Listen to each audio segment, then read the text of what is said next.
저는 지금부터 한 10여 년 전에 우리 경산에 있는 우리 교단 신학교인 영남신학대학교에 교수로 부임을 해왔습니다.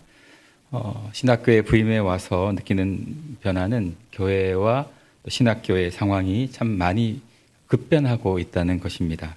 참 많은 변화들이 있는데요. 그 변화들 가운데 하나가 비교적 늦게 공부를 시작한 만학도들의 수가 이전보다 훨씬 더 많아졌다라는 사실입니다. 그래서 수업 시간에 들어가 보면 저보다 나이가 많아 보이는 학생들이 꽤 많이 있습니다. 그래서 그것도 표현은 못하지만 속으로 꽤 당황을 하면서 첫 수업을 시작을 하곤 하지요. 물론 이제 그 교수로서 이제 그들의 눈높이에 맞춰서 수업을 진행해야 할 때도 있고 여러 가지 변화의 상황들이 있습니다만은 이들을 가르치면서 느끼는 또 다른 점은 이렇게 늦게 공부를 시작하고 목회자가 되겠다고 오신 대부분의 학생들은 학습 태도부터가 정말 다르다라는 것입니다. 주위의 젊은 친구들이 도저히 따라갈 수 없을 정도로 열심을 다해서 노력을 다해서 학업에 임하는 모습을 보게 됩니다.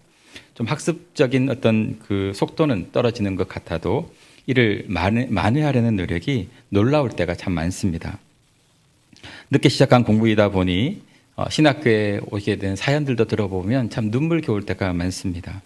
얼마 전까지만 해도 세상에서 참 나름대로 목에 힘 좀 주고 살았는데 갑자기 찾아오게 된 삶의 다양한 위기 앞에서 결국은 신학의 길로 전환할 수밖에 없었던 그런 사연들이 저마다 각자 가지고 있기 때문이죠.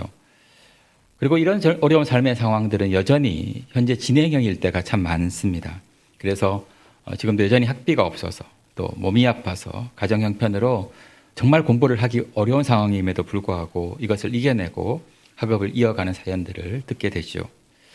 지난 학기에는 늦게 이제 공부를 시작한 한 만학도 권사님의 가슴 아픈 이야기가 있었습니다.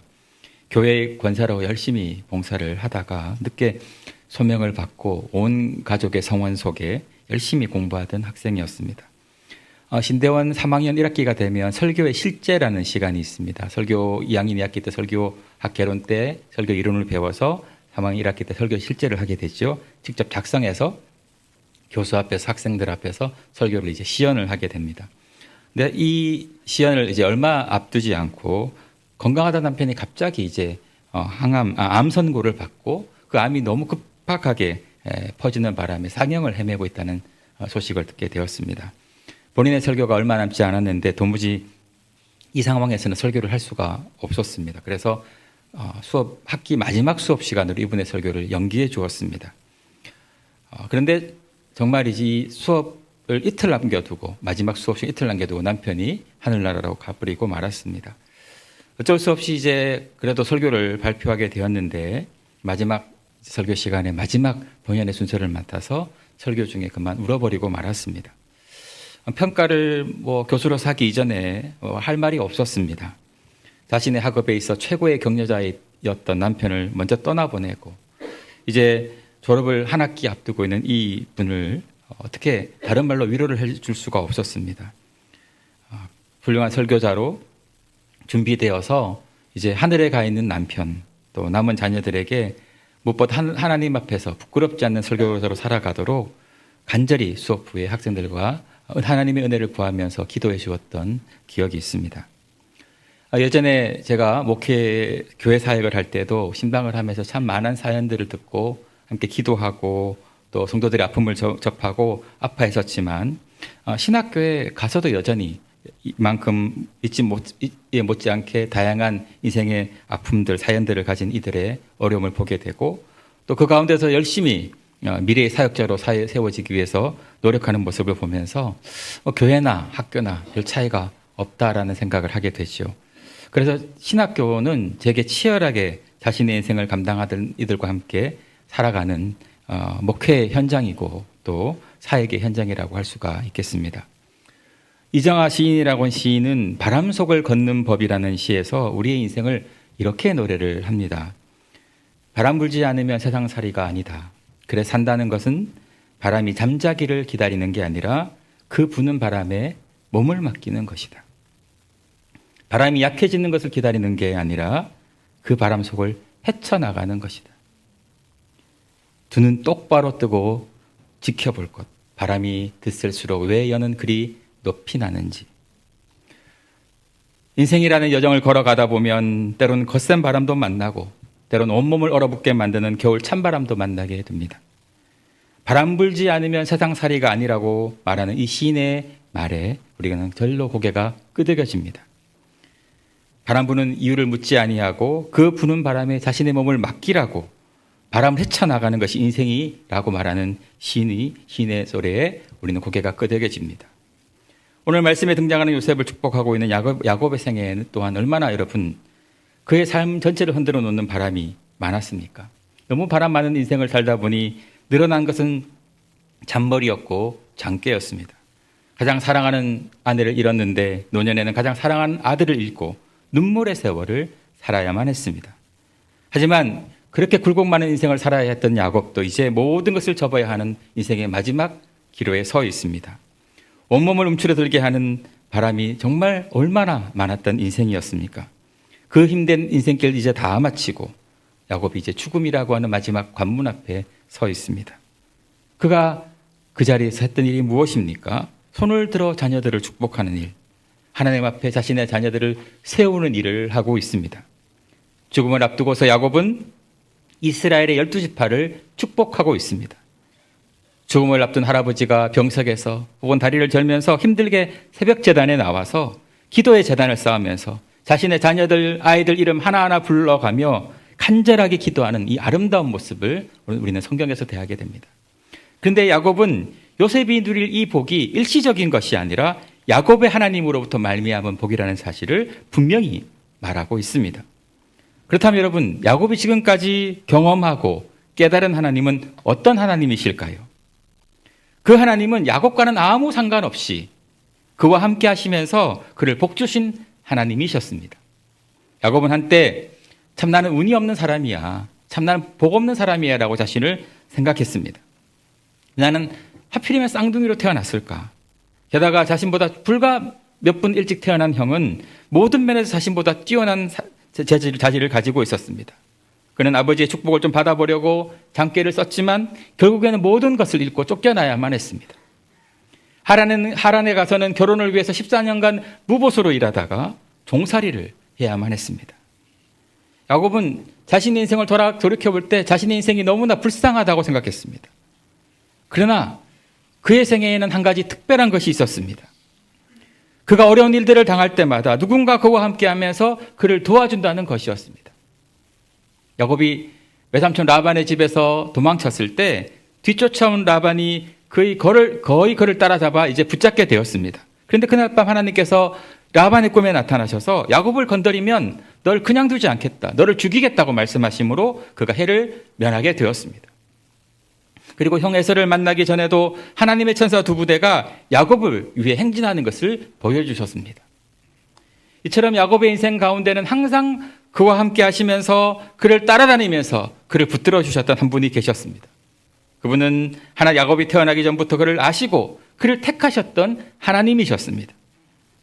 그 하나님은 야곱이 좋은 일을 할 때든지 나쁜 일을 할 때든지 늘 그와 함께 해주셨습니다. 결국 인생을 쭉 살아오면서 그가 야곱이 깨달아 알게 된 것이 무엇이었습니까? 하나님은 자신과는 아무 상관없이 복을 주신다라는 것입니다. 물론 훈련은 훈련대로 혹독하게 시키셨지요. 돌이켜보면 훈련은 훈련이고 복은 복이더라는 것이죠. 복 주시기로 하셨으면 나의 태도와는 상관없이 그냥 복을 주시는 분이 하나님이심을 자신의 인생 전생애를 통하여 깨닫게 되었습니다. 이날까지 살아온 것 돌이켜보니 은혜 아닌 것이 없습니다. 그래서 그 은혜에 감격해서 야곱은 그 은혜를 지금 사랑하는 자녀들에게 전하고 있습니다. 너도 하나님의 은혜를 받고 살아라. 너도 그 은혜를 의지하고 살아라. 인생의 끝자락에서 야곱은 아들들 하나하나를 축복하고 있습니다. 축복이자 예언의 말씀이었습니다. 야곱 이후로 수백 년이 지났습니다. 출애굽해 나온 이스라엘 백성들이 가나안이 내려다 보이는 어느 지점에 이르렀을 때 모세가 그의 생명이 이제 거기에서 끝나 너는 가나안에 들어가지 못할 것이라는 하나님의 말씀을 듣게 되죠. 그 사실을 알고 가나안에 들어갈 이스라엘 백성들을 위해 선포했던 말씀을 담고 있는 오늘 창세기와 달리 신명기의 끝자락에는 죽음 앞에 서 있는 모세가 이스라엘 12지파를 또 축복하는 말씀들이 담겨져 있습니다. 하나님의 영감으로 기록된 말씀이기 때문에 수백 년의 간격이 있는 말씀이지만 그 내용이 거의 비슷함을 알 수 있습니다.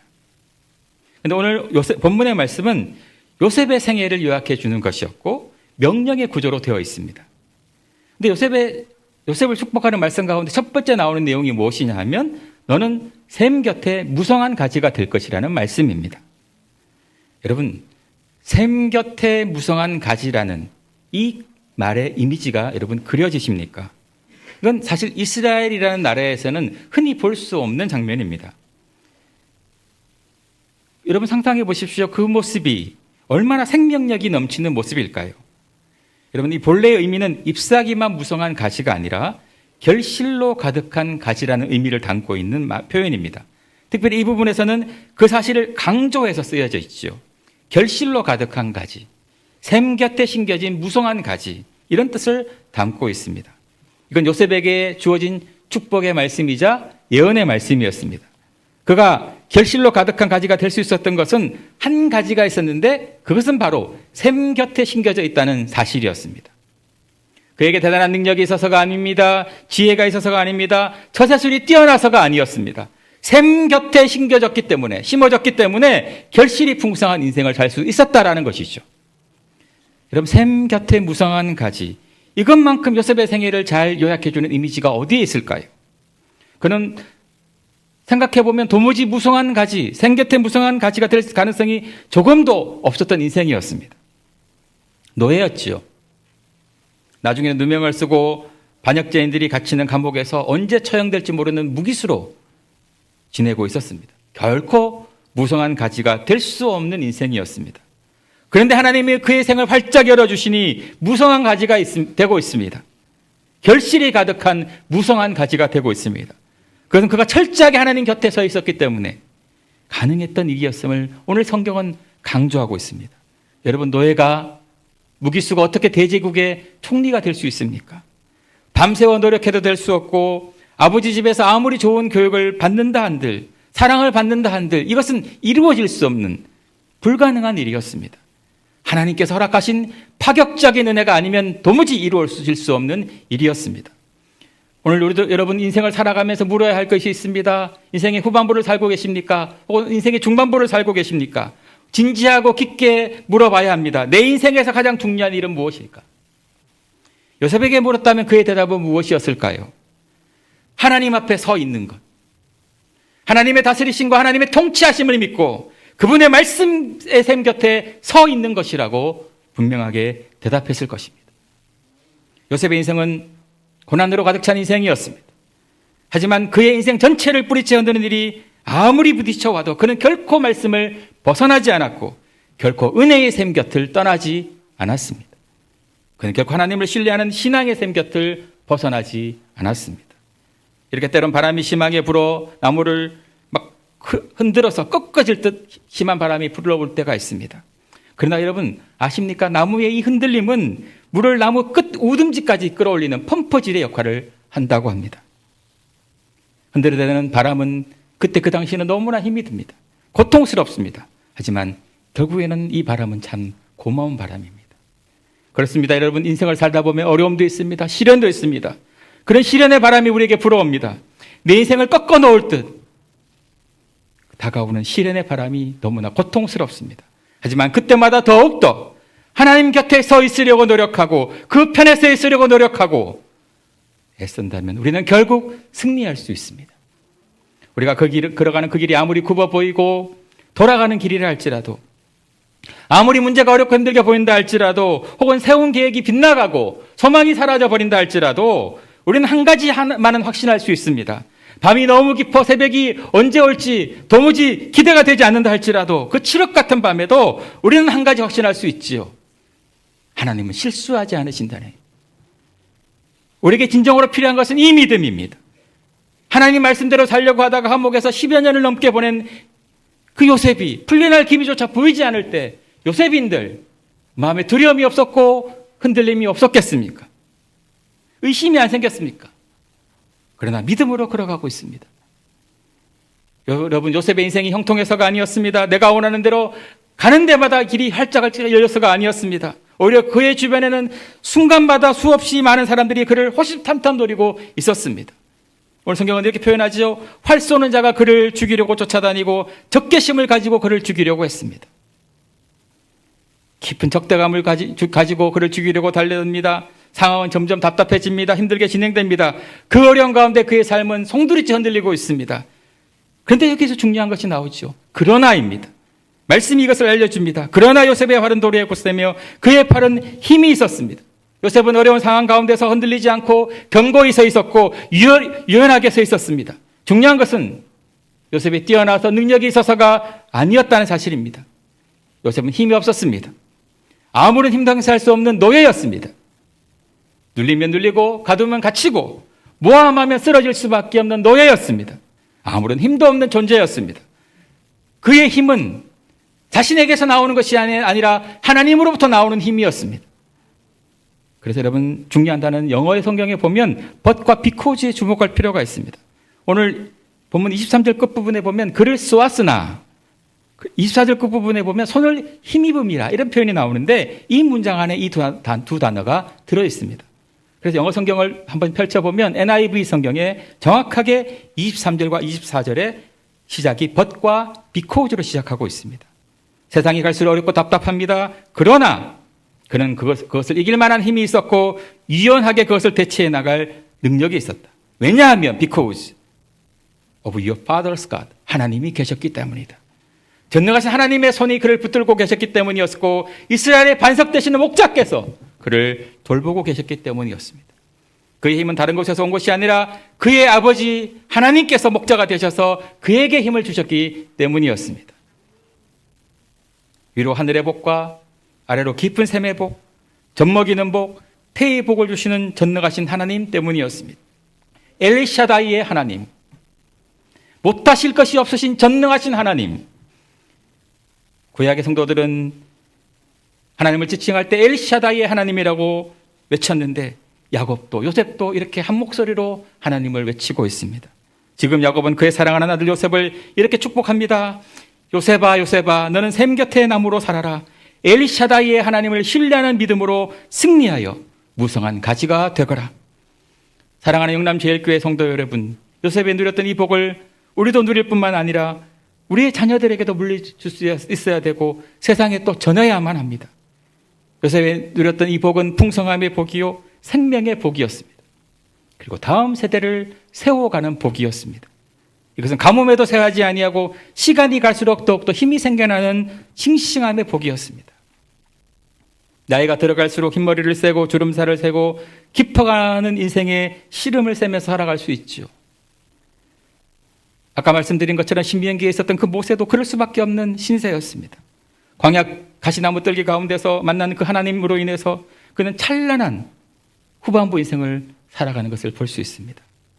사랑하는 여러분, 이것이 우리의 젊은 날의 이야기가 되고 우리 인생 중반부와 후반부의 이야기가 되어야 하지 않겠습니까? 그러나 여러분, 우리 그리스도인들의 삶의 이야기가 여기에서 끝나서는 안 됩니다. 오늘 말씀이 여기에서 마무리되면 이 말씀은 절반의 복음밖에 되지 않습니다. 요셉이 그런 복 받아서 잘 먹고 잘 살다가 끝난 인생이 아니었습니다. 가장 중요한 말씀은 그 샘 곁에 심겨진 무성한 가지와 같은 인생이 그것으로 끝난 것이 아니라 그 가지가 담을 넘었다라고 성경은 우리에게 말씀하고 있습니다. 여러분, 이건 우리가 누릴 복일 뿐만 아니라 명령이기도 합니다. 이것은 그리스도인들이 누릴 진정한 복입니다. 또한 감당해야 할 사명입니다. 무엇을 위해서 우리를 이렇게 무성케 하셨을까?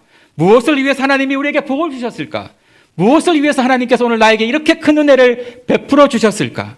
이것을 분명히 알고 하나님이 원하시는 뜻을 이루어가는 삶을 살아야 한다는 말씀이지요.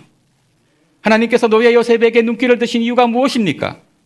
감옥에 갇히더라도 타협하지 아니하고 믿음 지키려고 애쓰는 이 한 젊은이를 주목하신 이유가 무엇일까요? 왕이 아니고서는 아무도 꺼낼 수 없는데 왕은 그를 알지 못하고 왕의 첩근은 다 잊어버렸는데 그를 비상한 방법으로 그를 끌어내신 이유가 도대체 무엇이었을까요? 그와 함께 하셔서 그를 형통케 하신 이유가 무엇이었을까요? 도무지 꿈도 꿀 수 없는 총리의 자리까지 그를 끌어올리신 이유가 무엇이었을까요? 여러분, 단 한 가지입니다. 하나님의 놀라운 구원의 역사를 이루기 위해, 하나님이 영광 받으시기 위해, 하나님의 사랑을 온 세상에 드러내시기 위해서였습니다. 요셉은 이것을 분명히 알고 있었고 그의 생애 가운데 이것이 이루어지기를 꿈꾸고 있었습니다. 고난으로 얼룩진 생애에서 그를 향하신 하나님의 뜻을 온전히 깨달아 그 꿈을 향해 달려가서 하나님의 목적을 위해서 아름답게 쓰였던 사람이었습니다. 그래서 여러분, 신학자인 아브라함 요수아 헷셀이라고 하는 분은 하나님을 믿는 것은 그분의 꿈을 우리의 꿈으로 간직하는 것이다, 이렇게 말했습니다. 하나님, 우리에게 복을 내려 주옵소서. 샘 곁에 무성한 가지와 같은 복을 우리의 일생에도 내려 주옵소서. 요셉의 가지가 담을 넘었고 다른 사람도 그 결실을 맛보게 되었죠. 담을 넘는 놀라운 복을 야곱은 사랑하는 아들 요셉에게 이제 축복으로 물려주고 있습니다. 그로 인해 형제들이 살게 되었고 아직은 미미하게 보이는 이스라엘의 12지파, 하나님이 세우신 이스라엘의 12지파가 함께 살아가게 되었습니다. 그리고 흉년 가운데 있는 이집트 땅과 고대 근동의 사람들까지 살리는 그 놀라운 역사를 감당하지요. 그리스도인들에게 이런 축복이 주어졌고 이런 사명이 주어져 있음을 우리가 알아야만 합니다. 요셉의 인생에도 충분한 대답이 되시는 하나님만을 바라보며 그분에 대한 믿음을 가지고 나아갔을 때 하나님이 그곳에서 일하고 계셨습니다. 이제 요셉은 그에게 주어진 축복, 은혜, 모든 삶의 조건들을 동원해서 사람을 살리는 일에 최선을 다해 노력하고 있습니다. 모진 중년에 아버지와 그의 가족이 70명이라도 되는데 다 먹여 살릴 수 있는 담을 넘는 큰 가지가 되었죠. 성경에 보면 그 아들들, 그 딸들, 손녀들 이런 표현을 반복해서 사용하면서 그 가족이 참 컸다라는 사실을 강조하고 있습니다. 대가족인 야곱 일가가 이제 굶어 죽게 되었습니다. 요셉이 이들을 초청하지요. 이미 요셉은 온 이집트 국민을 먹여 살리고 근동의 굶주린 사람들을 먹여 살리는 큰 가지가 되었습니다. 힘들게 인생의 고난을 겨우겨우 넘어가던 담쟁이 요셉이 무성한 가지가 되어 담을 넘고 있습니다. 창세기 45장 후반부에 보면 형들에게 자신을 밝히고 이제 아버지와 가족들을 모시고 이집트로 오라는 초청장을 보내면서 선물을 함께 보내는 그 장면이 나타납니다. 아버지를 모실 수레도 준비합니다. 오고 가는 길에 보낼 양식도 준비합니다. 그러면서 형들에 대한 따뜻한 배려의 말을 잊지 않지요. 형들을 돌려보내며 당신들은 길에서 다투지 말라 하였더라. 여러분, 얼마나 아름다운 배려입니까? 형들이 가졌던 그 죄책감, 후회스러움, 부끄러움, 미안함을 미리 생각하는 배려의 마음입니다. 하나님이 하셨으니 이제 우리 서로 탓하지 말자라는 말씀이지요. 하나님이 은혜로 세워진 인생을 감사하며 살아가는 사람이 줄 수 있는 여유와 배려입니다. 여러분, 이렇게 해서 회복된 한 가정의 이야기가 참 아름답지 않습니까? 조카도다 내 아들 요셉이 지금까지 살아있으니 내가 죽기 전에 가서 그를 보리라. 나이 들어 노년을 살고 있는 아버지 야곱 생애에 이렇게 기뻤던 적이 있었을까요? 놀라운 것은요, 아들이 보낸 수레를 보낸 아버지의 이름이 45장 27절에 보면 야곱으로 나타납니다. 그런데 그 다음 구절에 보면 자기를 태우려고 보낸 수레를 보고서야 기운이 소생한지라라고 기록하면서 야곱이라고 하는 이름 대신에 하나님이 지어주셨던 이스라엘이라는 이름이 등장하고 있습니다. 46장 1절에 다시 이스라엘로 지칭이 되죠. 하나님 앞에 서 있는 야곱과 그의 가정의 회복된 모습을 보여주기 위해서였습니다. 아들의 배려를 통해서 아버지 야곱의 인생이 회복되고 상처투성이었던 가정이 새롭게 세워지고 있습니다. 모든 소유를 이끌고 살던 곳을 떠나 이집트로 향하면서 브엘세바에서 하나님 앞에 예배를 드립니다. 거기서 하나님을 대면하죠. 여러분, 아들을 잃어버리고 얼마나 상심한 인생을 살아왔습니까? 그래서인지 그 이후 어디에도 야곱이 하나님께 예배했다는 기록이 나오지 않아요.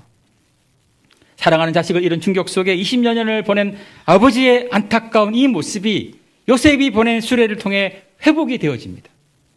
여기에서 야곱의 가정이 회복되고 예배가 회복되고 있음을 보게 됩니다. 지금 여기에서 야곱은 하나님의 약속과 유업을 이어갈 영적 이스라엘로 다시금 회복이 되고 있습니다. 그 밤에 하나님 이상 중에 이스라엘에게 나타나 이르시되 야곱아 야곱아 하시는지라. 야곱이 이르되 내가 여기 있나이다 하매 하나님이 이르시되 나는 하나님이라 내 아버지의 하나님이니 애굽으로 내려가기를 두려워하지 말라. 내가 거기서 너로 큰 민족을 이루게 하리라. 사랑하는 성도 여러분, 우리에게도 요셉이 가진 이런 헌신의 자세와 배려의 마음이 필요합니다. 결국 회복이 있는 곳의 이면에는 누군가의 아름다운 헌신이 있었고 그 희생이 밑거름되어서 소중한 열매로 나타남을 오늘 말씀을 통해 우리는 분명히 알 수 있지요. 가정을 세우기를 원하고 우리의 부모님께, 우리의 자녀들에게 존경받는 부모가 되고 사랑받는 자녀가 되기 위해 이것이 필요합니다.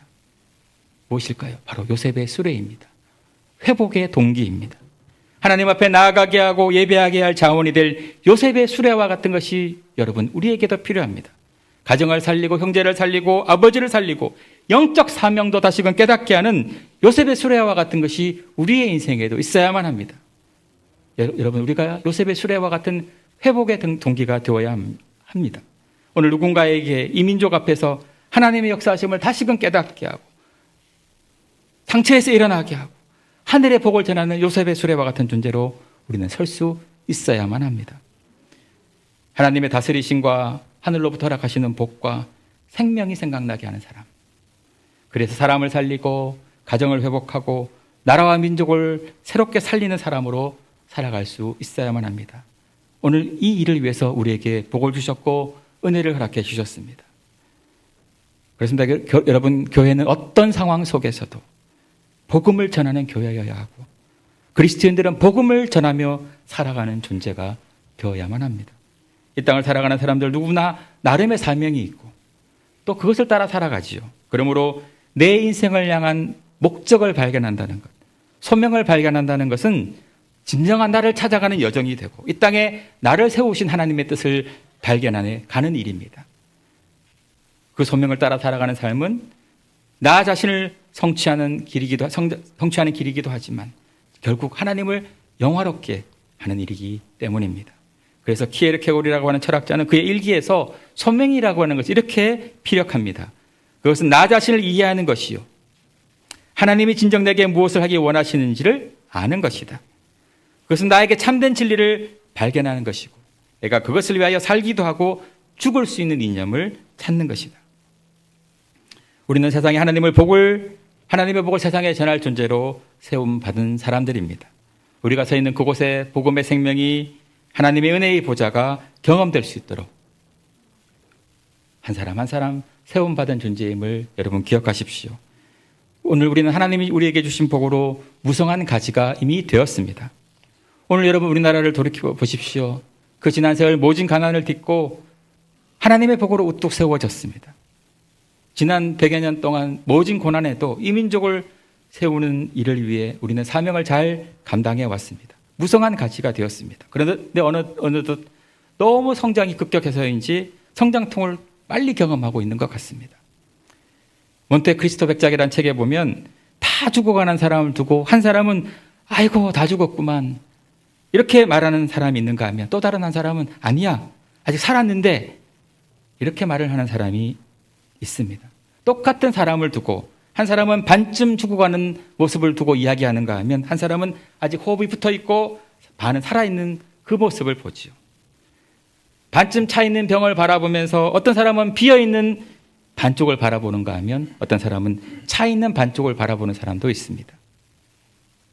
어두운 밤길을 걸어가며 한 사람은 칠흑 같은 어둠을 바라보지만 한 사람은 밤하늘의 아름다운 별을 바라보며 그 별을 노래하는 사람들도 있습니다. 똑같이 어두운 밤길을 걸어가는데 어둠을 바라보며 걸어가는 사람은 두려움과 공포 속에서 그 길을 걸어가게 되지만 별을 바라보는 사람은 노래하며 걸어갈 수 있는 것이죠. 문제는 지금 우리의 눈길이 어디에 머물러 있느냐는 것입니다. 그래서 어떤 이들은 교회 성장도 멈추어버렸다 이야기하고 앞으로 머지않은 시간에 교회는 점점 더 어려워질 것이라고 말을 합니다. 하지만 야곱을 통해 주어진 이 놀라운 복이 온갖 시련을 이겨내고 결국에는 요셉을 통해 꽃피우고 그 가지가 담을 넘어 다른 민족을 섬기는 놀라운 복의 근원이 되었던 것처럼 지난 세월 우리 교회에 부어주신 놀라운 하나님의 복을 가지를 넘어 담을 넘어 전하는 그 기회로 우리는 다시금 삼을 수 있어야 할 것입니다. 중요한 것은 무성한 가지가 되었다고 자만하지 말고 자랑하지 말고 담을 넘어 생명의 복음을 전하는 만왕의 왕이신 하나님을 증거하는 일을 위해서 부름받았다는 사실을 다시금 확인하는 것이 우리 각 개인을 향하신 하나님의 부르심이고 이 땅의 수많은 교회들을 향하신 하나님의 뜻임을 우리가 기억하는 것이죠. 요셉은 그의 인생 전체를 통해서 하나님 앞에서 철저히 낮아짐을 경험하고 이제 다시 하나님의 질서를 회복하기 위해서 이 세상 일에 다시금 뛰어들었고 그 존재 자체만으로도 수많은 사람에게 복이 되었던 그 인생을 살았던 사람입니다. 이제 하나님의 복주심으로 놀라운 복을 받아 누린 무성한 가지가 되어서 자신의 지경을 뛰어넘어 그가 받은 복을 민족을 넘어 이방 민족과 더불어 나누고 있는 것이죠. 사랑하는 성도 여러분, 이것이 우리의 이야기가 되고 우리 교회의 이야기가 되고 우리 개인의 이야기가 되고 나아가 한국 교회의 이야기가 되어야 할 것입니다.